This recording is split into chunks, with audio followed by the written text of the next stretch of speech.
have certain areas in my body which bring about my best aspect or my best characteristics, it is wajib on me to cover them more than any. Sometimes, unfortunately, in our communities, we see some people doing this, that there is no amr bil ma'ruf wa nahy anil munkar at all. When we come to advise, we are not advising to bring people down. It is not my role. Rather, it is a role of enjoining the good and forbidding the evil. If I see a Muslim girl wearing a jeans where I can see the Armani eagle at the back, then you know you're in trouble, because that should not be showing at all. And if I see a Muslim girl who is wearing a top which has got the picture of a rabbit, and I don't even need to go further than that, then you will know that there is trouble. You all know very well exactly what those ideas are. The problem is our community leaders do not speak about these issues. Our community leaders will come, they'll speak about akhlaq and they'll speak about all these other things, yet you won't find any of them come out and address what needs to be addressed, which is the hijab, which on those different angles. When you want to reach the hijab of taqwa, that's the third hijab. That is a hijab when you are conscious of the position of Allah. If I have my brother who's married to a girl, or I have, for example, a cousin who's married to a girl, I cannot kiss that girl. I cannot even shake hands with her brothers and sisters. If you see yourself kissing the wife of your brother because you see her as your younger sister, the problem is the Lord of the Day of Judgment doesn't see her as your younger sister. The Lord of the Day of Judgment sees her as someone who is not mahram to you. There is no way you can come. And that's why the level of taqwa is when a person begins to be conscious of his position within his house and outside his house. Because the first area of hijab, before you tell anyone, implement hijab in the house, then go and tell the whole world how to implement it. Too many have got trouble in the house. He's now coming telling me how to wear hijab. Implement in your own house. When you see your daughters wearing certain things, bring her and say, come here, let me explain to you. The Quran says that there should be a cover on the female.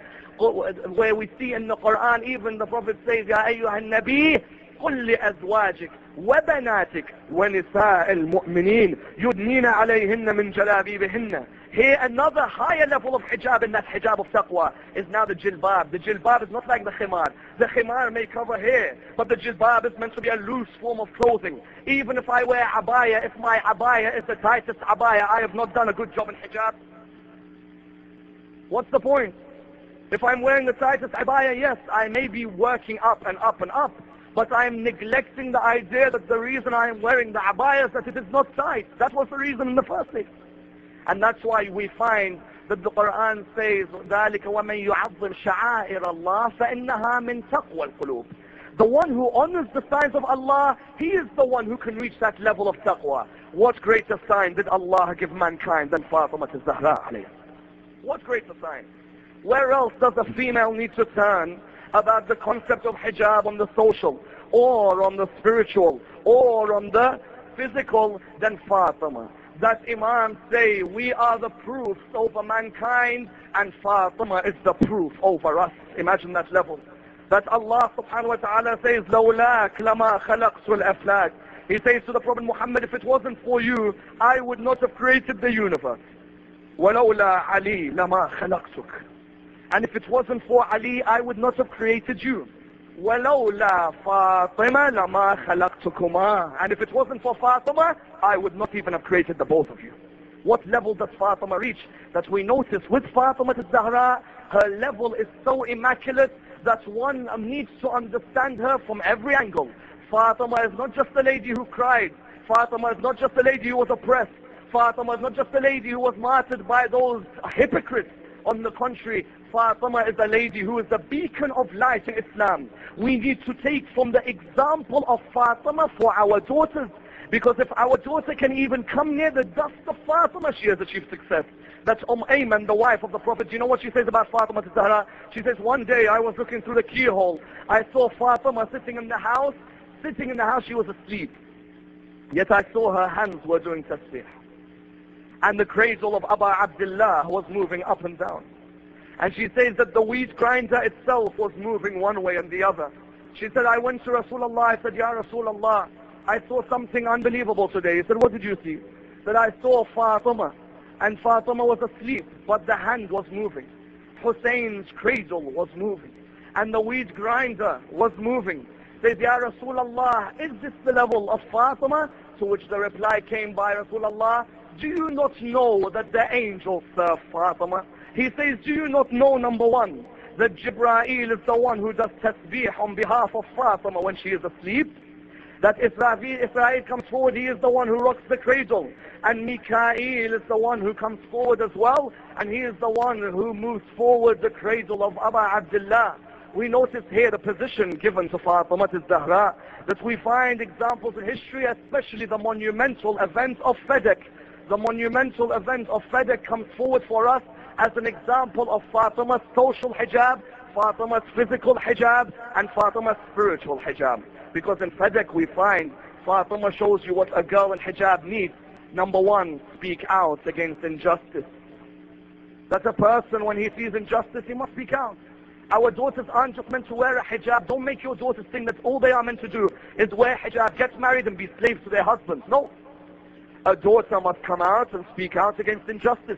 And that's why we see Fatima was one who used to speak out against injustice all the time. In Fadak especially, do you know why? Because Fadak was the beginning of the usurping of Al-Muhammad's rights. And it was the beginning of the attack on Ahlul Bayt. Because in Fadak there were many things that emerged. Number one, Abu Bakr and Umar's clear hatred for Al-Muhammad. Clear hatred. Don't ever think for a moment that there was an inch of belief. Not in the time of Muhammad and never after Muhammad. There was never an inch of belief. Even Imam al-Sadiq says that the one who has an inch of belief, an inch of love in them will not be of those who is granted paradise.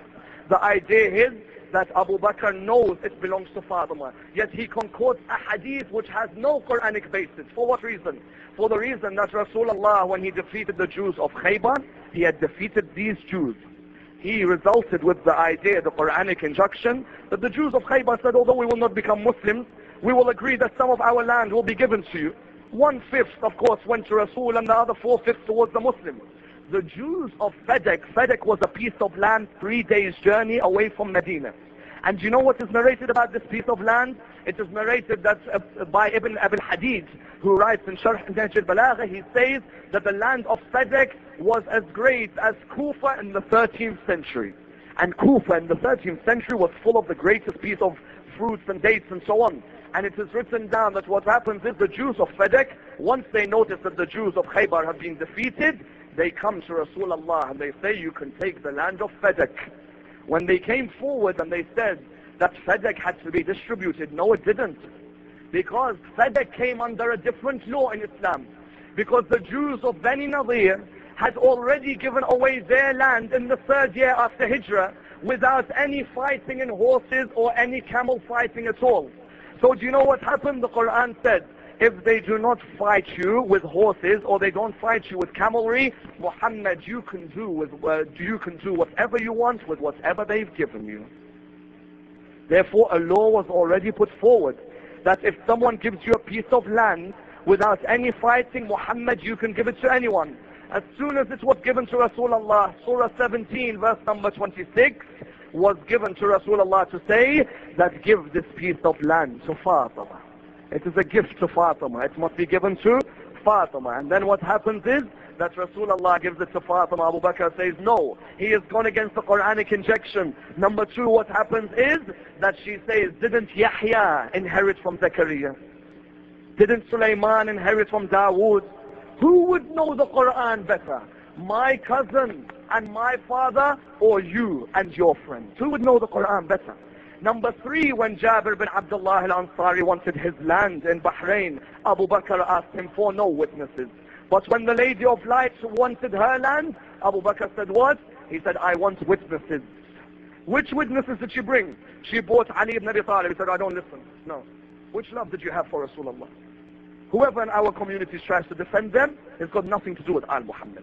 You can play as many political games as you want, you've got nothing to do with Al-Muhammad. The moment you seek to defend these people, number one. Number two, she brings whom? Ayman, another wife of the Prophet. In other hadiths it differs. Again, he rejects, he says, I won't listen. She brings Asma, who is one of his wives. Again, he rejects. You know why? He says because Asma was married to Ja'far, the brother of Ali ibn Abi Talib, so she can have allegiances to them. Having brought all this evidence, Ibn Abi al-Hadid says in Sharh Nahj al-Balagha, he says, I asked my teacher Ali al-Fariqi, I said to him, for what reason? Did it belong to Fadak? Did it belong to Fatima or not?